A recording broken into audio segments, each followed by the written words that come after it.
I found this really interesting read. This book will help you kind of slow down and realize that you can control your life.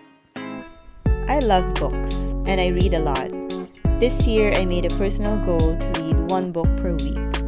And in this series, I will share with you some of the books that made quite an impression on me. I hope you enjoy this.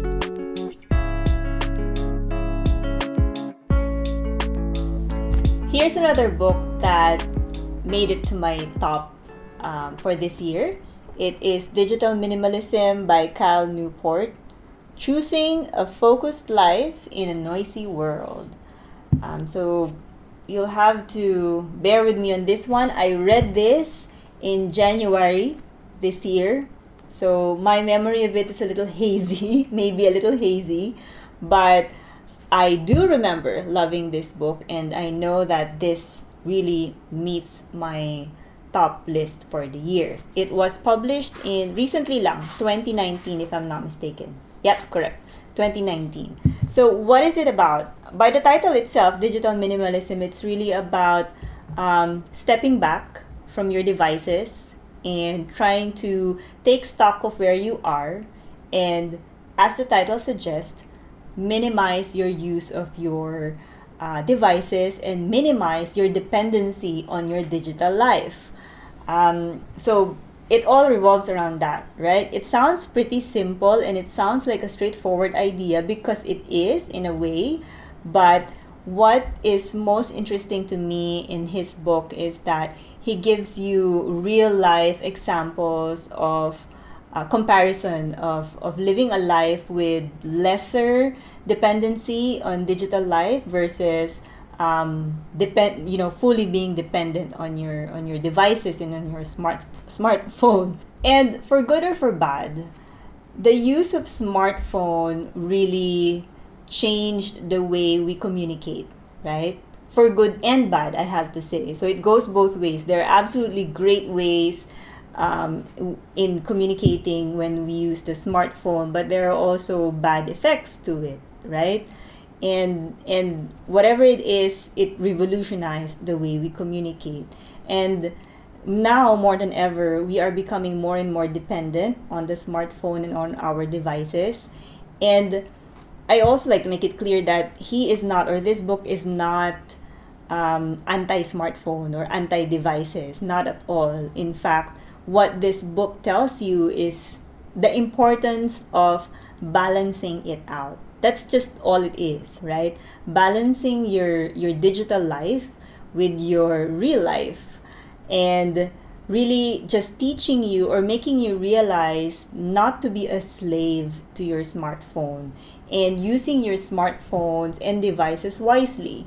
And when he say use it wisely, it really just means that make sure that when you do use your devices and when you do use your smartphones, you use it in such a way that it optimizes the way you live, right? Not the other way around. You should not be a slave to your phones, but you should use your phones in a way that would in a way that would improve your life. So that could mean exactly what I'm doing now, which is promoting your ideas, sharing your thoughts and communicating with loved ones, right? But not being in the reverse of that is being a slave to it, being feeling like you always have to post something, or you always have to answer emails right away, or something, or you always have to read everything that you see in the internet, and to a point wherein you forget to live your life in the present, and to a point wherein you're just on your phone all the time.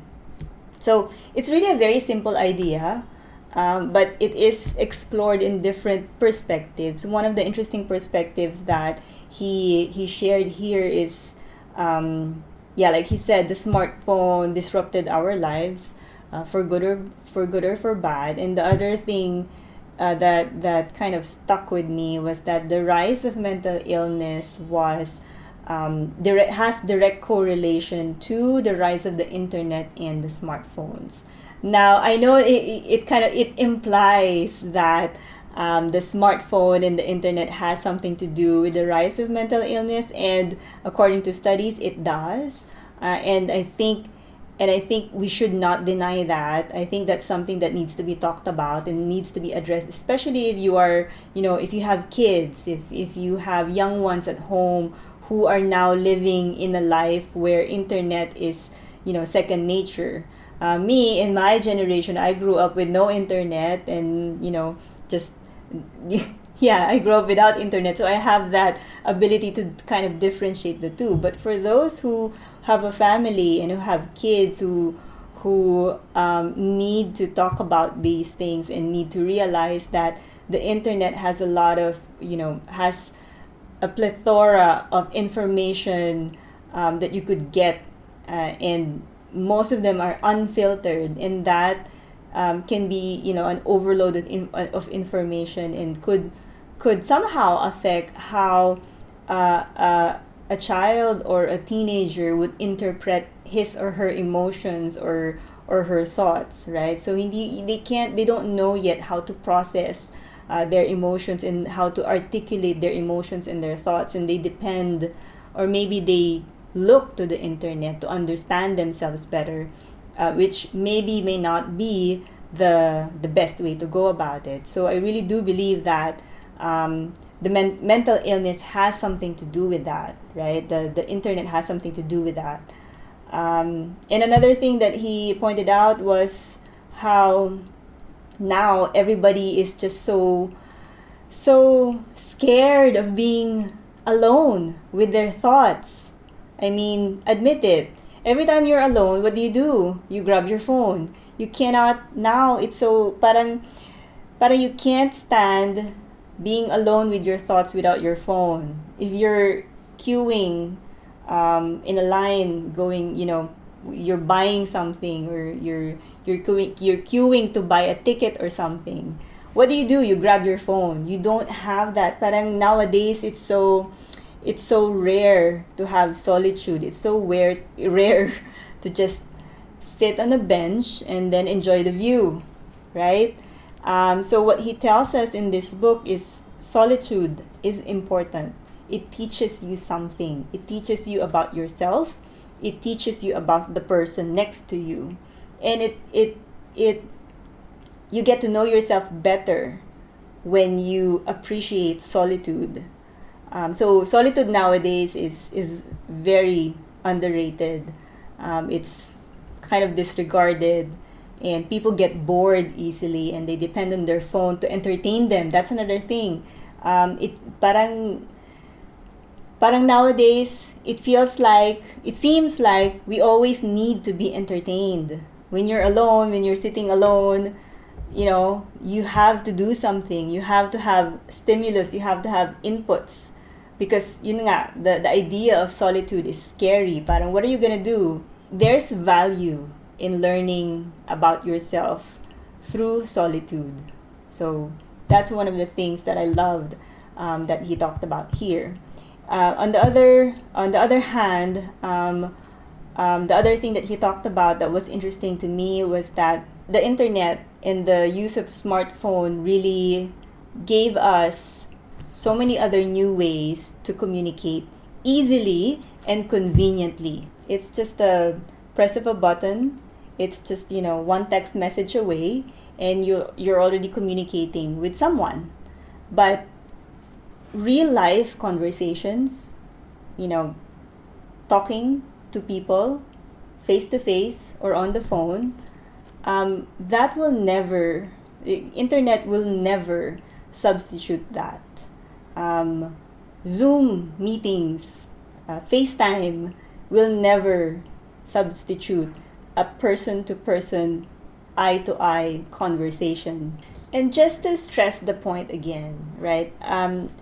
Technology is intrinsically neither bad nor good. And again, this book is not about anti-smartphone or anti-internet or anti-devices. Really, it's not about that. It's really just trying to find the balance of the use of your smartphone and balancing it with your real life, and how to use these devices in a way that would optimize your real life.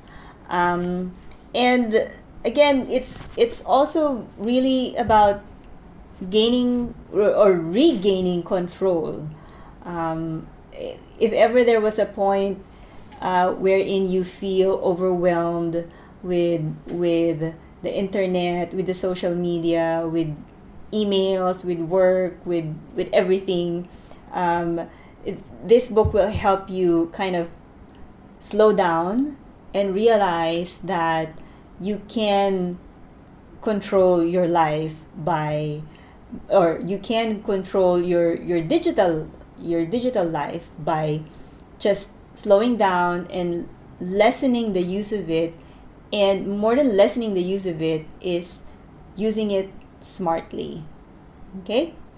And I guess I just want to share the summary or a synopsis of what it says at the back of the book, because I find it funny but also quite succinct in what the book is about.